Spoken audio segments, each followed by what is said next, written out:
So you think you're doing the best for your pet, buying them foods that say natural, healthy, real ingredients. But what if I told you that the food you've been feeding them may not be natural, may actually be making them sick? Are you looking to learn more about natural pet health and wellness? You've come to the right place. Click the link to subscribe to Veterinary Secrets. With modern medicine, it really should be that our dogs and cats, they should be living longer. But in many cases, that just is not happening. Cats getting diabetes, kidney disease, even cancer at young ages. It's estimated that 1 in 4 dogs are going to get cancer at some point in their lifetimes, and up to 50% of dogs actually can die of cancer. What's really in your pet's food? Susan Thixton of The Truth About Pet Food exposed this. She asked, why does the FDA continue to allow over 3 billion dead animals, including euthanized, even animals killed by roadkill, to be rendered into pet food every year? It's really difficult for you to know as a pet parent, like what food is good, what food isn't. Look at Avanger's canned dog food. Somehow euthanized animals made their way into their canned pet food, and 3 dogs died as a result. Died from eating this good quality dog food. So yes, when Susan Thixton says that after meeting the FDA, I mean, it sounds really far-fetched. Is that really true? But how else do you explain, a euthanized cow or horse or whatever animal is euthanized, maybe it was a dog, I don't know, making its way into like some premium quality dog food? Many of them, they're chemically preserved.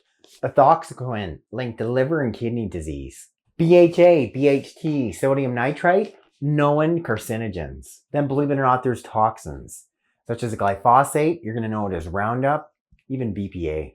Dr. Jean Dodds, she found exceeding high levels of glyphosate, that's the toxin known as Roundup. She found it in really high levels in pet urine. And how are your dogs and cats getting Roundup? Like, are you spraying it on? Probably not. So what'd she do? She analyzed this.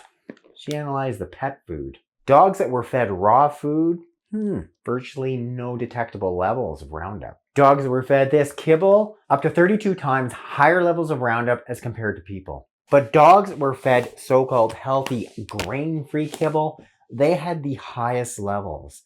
This is primarily attributed to the peas, chickpeas, lentils. And this is coming from food that's been genetically modified, because we've modified the crops, i.e. the soy crops, for instance. We modified the corn. You can plant that as a farmer, go ahead and spray a whole bunch of Roundup.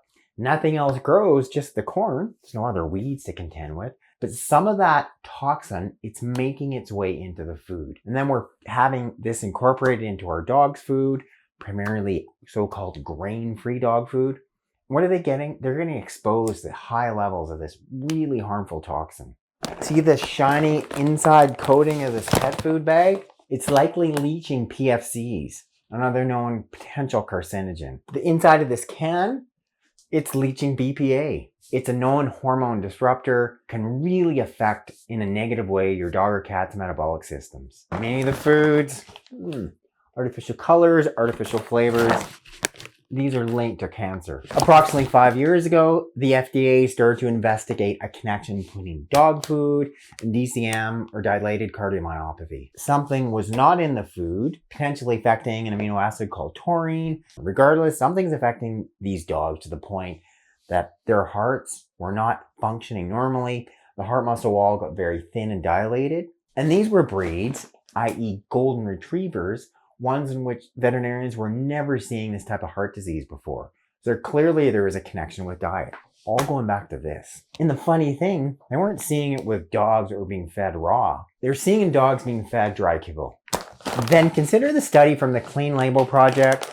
They looked at over 1,000 different pet foods from nearly 100 different brands. Some of their findings really alarming. Some of the pet food tested, it contained 16 times more lead than Flint River, Michigan's tainted water, which is just so hard to believe. Some of the pet food, it contained 1,000% more BPA, this seriously known hormone disruptor, than a can of chicken soup.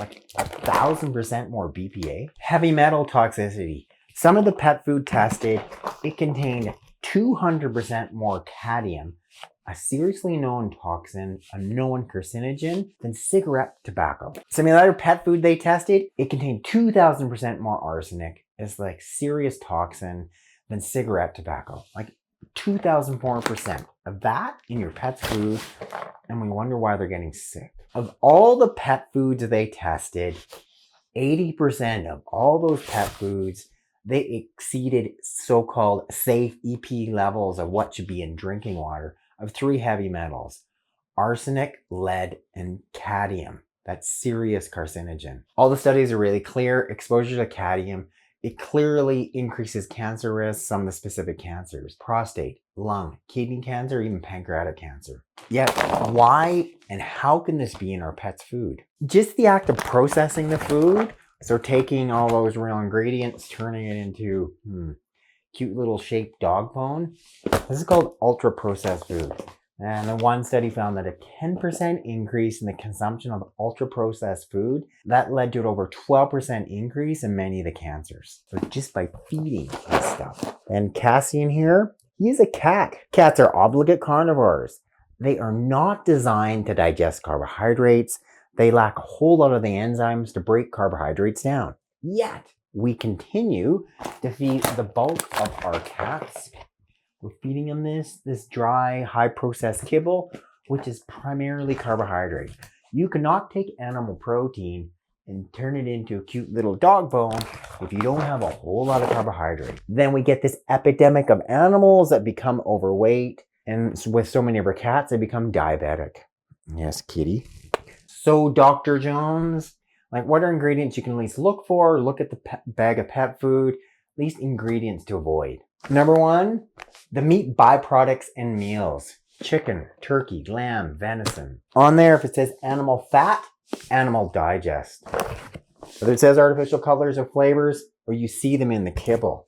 You want to limit fish consumption. So much of our fish is now contaminated with the heavy metal mercury, and that can seriously affect the health of your dog and cat. Really focus on limiting these ultra-processed foods that form this little cute dog bone kibble, because they're linked to obesity, diabetes, even heart disease, and can increase the risk of your dog or cat getting cancer. And lastly, this is most directed to the dog parents. You want to limit the legumes, primarily peas, the phytates. I think that's probably the strongest correlation with those and DCM, this type of heart disease. So what exactly can you do about this at home now? Well, number 1, choose a reputable brand. You maybe want to avoid this unnamed brand.